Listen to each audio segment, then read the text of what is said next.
considering the documents put forward by officials of the National Electricity Regulatory Commission before they take a position and decide the way to go.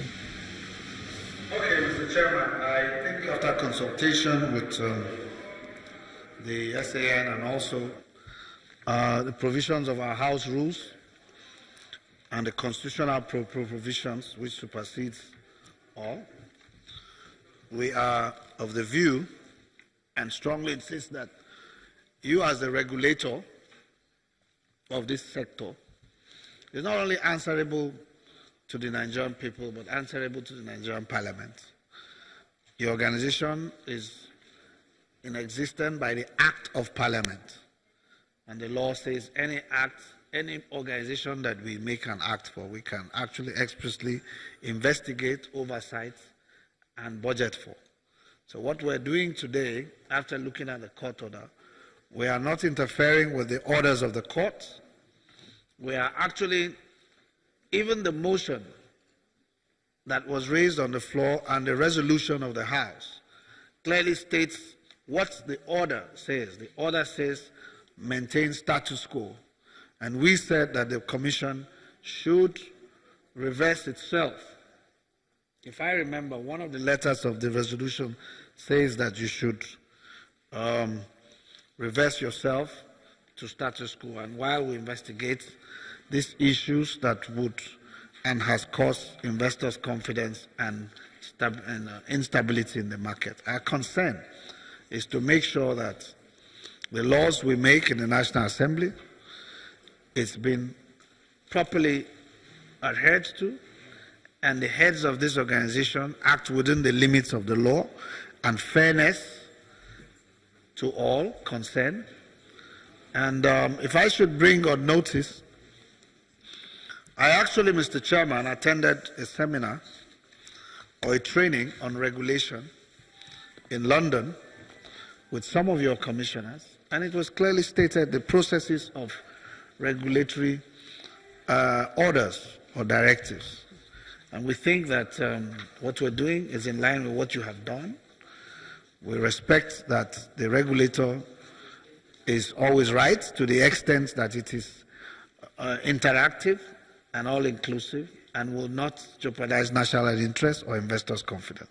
So this committee will proceed with this investigative hearing without tampering with the order of the court, which says you should maintain status quo. And I think that in my earlier proceedings, I had recognized Ibadan Disco as being in existence, its management, because I'm in line with the court order. And the court order has not been discharged yet. And that is why I asked Ibadan Disco management to introduce themselves. And I also asked the management to introduce themselves. And I asked you, and unfortunately, BP, which I know is a major player in this investigation today, is not here. So we'll proceed, and I don't think it's the end of the investigation. There will be other sessions in succession to make sure this thing is resolved. And I know that in our private meetings as a committee, we had looked into so many things.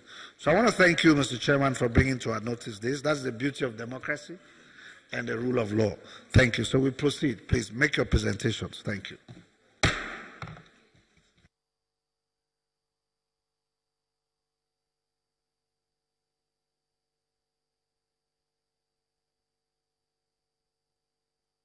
One minute, please. Just a second. We have one of the stakeholders here, and I actually passed. That's the Ministry of Finance. Do we have representatives of the Ministry of Finance here? Yes. Please introduce yourself. Ofukabu is my name. Use your microphone, please. I'm representing the Permanent Secretary, Federal Ministry of Finance.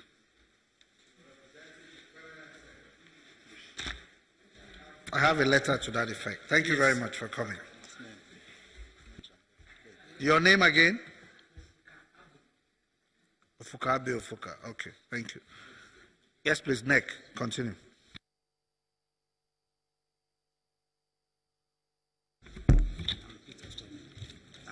I Olufunke Dini, do solemnly swear do solemnly swear that the evidence I shall give that the evidence I shall give before this honorable committee shall be the truth, the whole truth, and nothing but the truth. and nothing but the truth. So help me God. So help me God.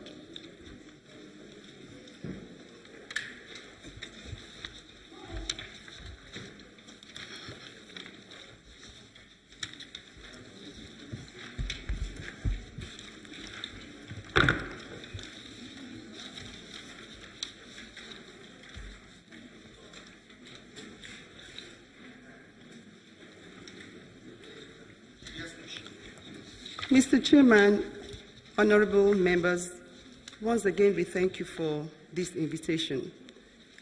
Your letter of invitation for this investigative hearing was received on the 19th of July, 2018. The case, a suit filed by Ibadan Electricity Distribution Company, was filed on the 27th of June. The reference is FHC/ABJ/CS/665/18. That case was heard, a motion that was moved by IBDC in court, requesting that the Commission comes to show cause before the court why an ex parte injunction should not be granted against it. An application had been made by Ibadan Disco for an injunction against the decision of the Commission on the suspension order. Rather than grant the application ex parte, the learned judge, Justice Dingba of Court 10 of the Federal High Court, Abuja, decided to request the Commission via an order to come and show cause. That was heard on the 2nd of July. The Commission appeared in court on the 2nd of July.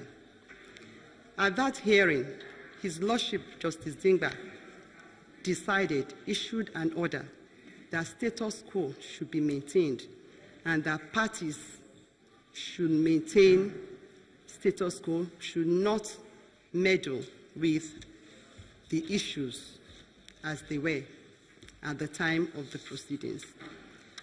And he undertook in the order to give the case an accelerated hearing. He adjourned the case to the 15th of October, 2018. Accelerated hearing. Accelerated hearing because the whole of August to September, the court will be on vacation. So the earliest possible date was 15th of October. Now, we got the notice of this hearing, this investigative hearing, on the 17th of July, while the case was already sub judice. Honorable Chairman, sir, and members of this honorable committee, it is trite law and it is sacrosanct in law that where a matter has become a subject of litigation before a court of law, that matter cannot be subject to discussion, to investigation before any other forum, whether it's a tribunal, whether it's another body whatsoever. Sir, honorable members, the rationale behind this is so as not to foist and to be prejudicial on the decision of the court. Therefore, when a matter is sub judice, as in this case, it is not subject to any investigation whatsoever. Because reasonably, obviously, what is going on is that you have two panels looking at the same issues at the same time. Honorable Chairman, sir, and honorable members of this respectable committee, the Commission has made a submission